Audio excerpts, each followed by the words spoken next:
Hi, I'm Michael Beck with the Michael Beck Method, and I want to talk to you today a little bit about some very basic music theory concepts. If you like what you see, please like and subscribe. I'm on Facebook and Instagram, and if you're interested in private online lessons, check out my website. I'll link all those in the description below. So this lesson is geared towards complete beginners and guitar players. So if that's you, awesome. Let's get started. Okay, so the first thing I want to point out is that music is a language. And like any language, music has an alphabet. And that looks like this.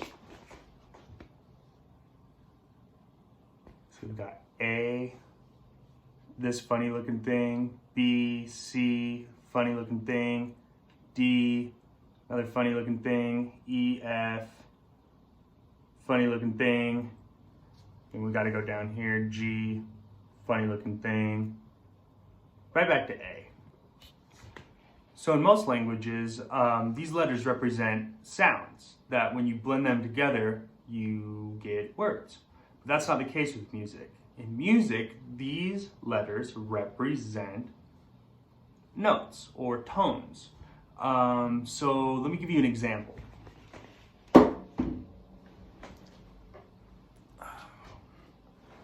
We've got our A note right here, and that sounds like this.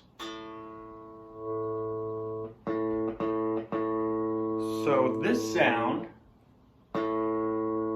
is represented by the letter A. With me so far? So if I were to go ahead and play this whole thing, it would sound like this.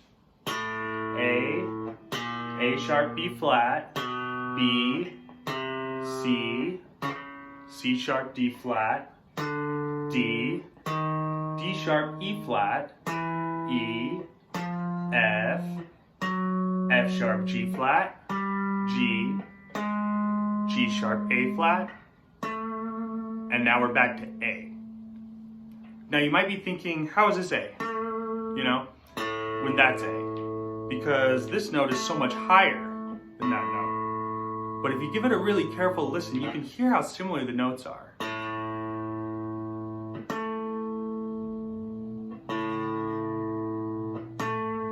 And you can really hear it when I play a different note. So check this out. Sounds pretty bad, kind of off. But that sounds really nice and harmonious, like it's the same note, because it is. And that's what's called an octave. Now, I like to think of octaves like stairs. The first iteration of your musical alphabet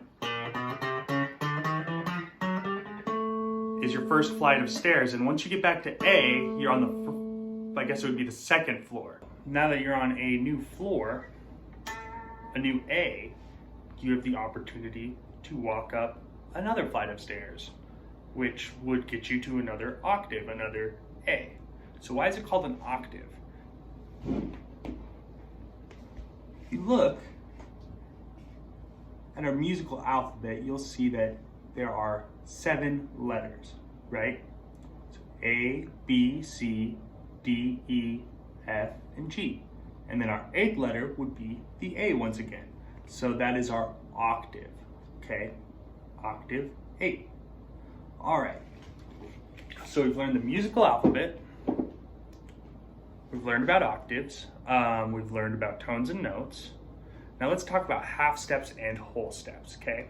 So they're called whole tones and half tones in the UK, but we're gonna just call them whole steps and half steps here. Pretty simple. All a half step is the distance from one of these boxes, which is called a fret, to the one right next to it, either forwards or backwards. So that's a half step, and that half step that applies anywhere on the fretboard. So a half step is the distance between one fret to the next, forwards or backwards. So if we want to do whole steps, that's going to be the distance between one fret, skipping a fret, to the next fret. So every other fret, forwards or backwards. So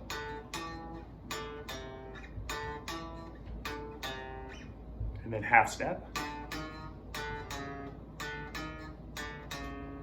Okay, so with me so far?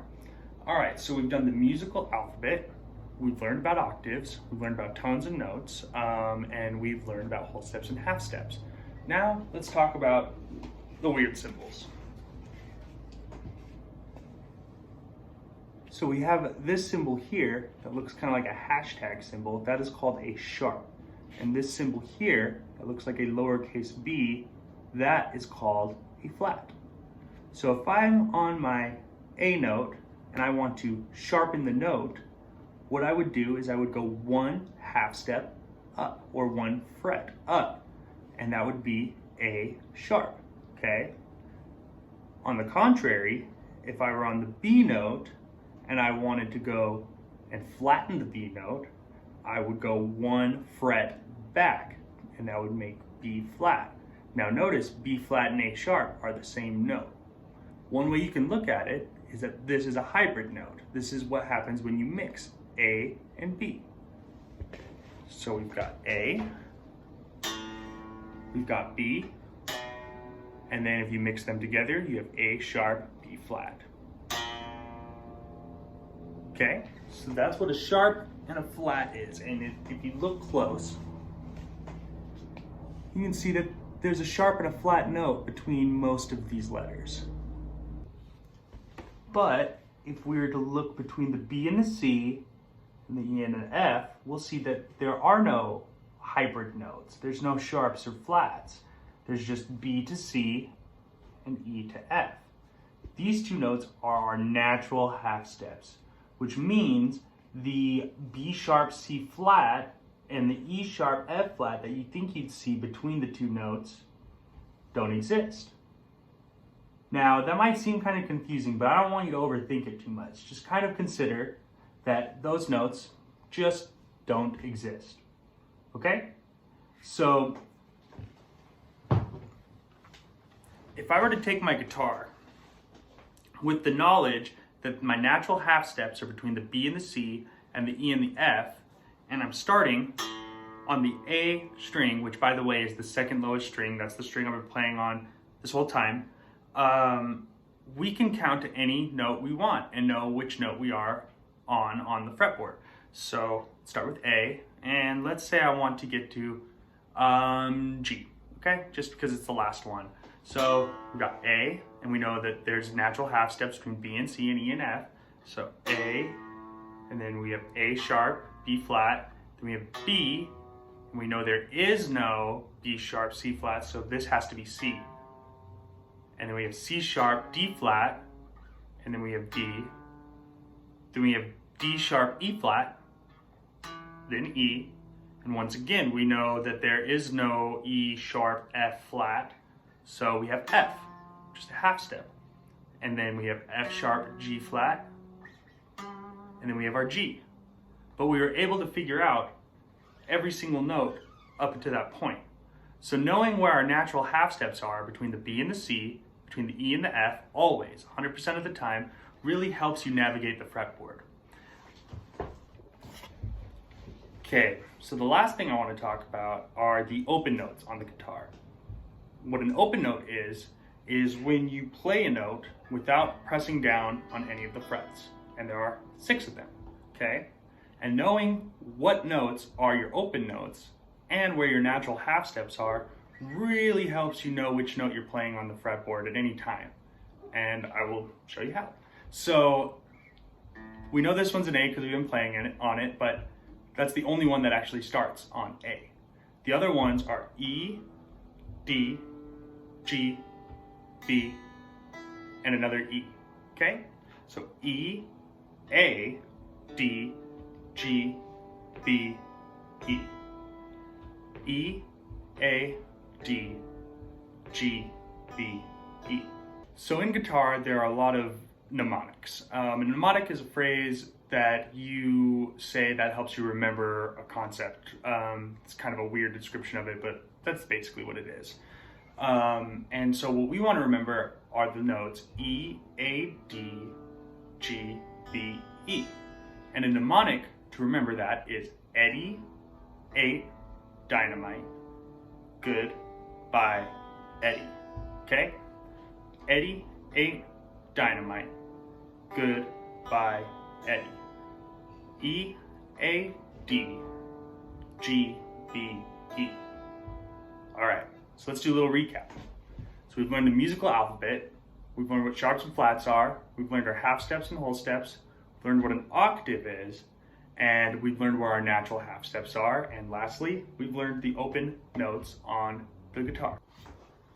So, how can we take what we've learned and turn it into something more practical? Like I had said before, when you know where your natural half steps are and what your open notes are on the guitar, that'll really help you navigate which note you're playing at all times on the fretboard. Let me show you. So we have E, A, D, G, B, E, like we mentioned. Let's start on the G string, okay? Because that's just kind of random. And we know that our natural half steps are between the B and the C and the E and the F, okay? And let's say that I want to get to the note, the F note on the G string, okay? So we'll start on the G string. So G, G sharp, A flat, A sharp, B flat, B, and then we know our natural half step, so that's a C, and then we have C sharp, D flat, D, D sharp, E flat, E, and then we know that we have a natural half step between the E and the F, and so that has to be the F note. So as you can see, we can count up and know exactly what note we're on. Okay, so that was the first installment of my beginner music theory course. A little quick lesson, but I think after this we know how to navigate the fretboard a lot more than we did before we started, so that's great. Next time I'm going to be covering the major scale, and I'm going to be maybe getting into the circle of fifths.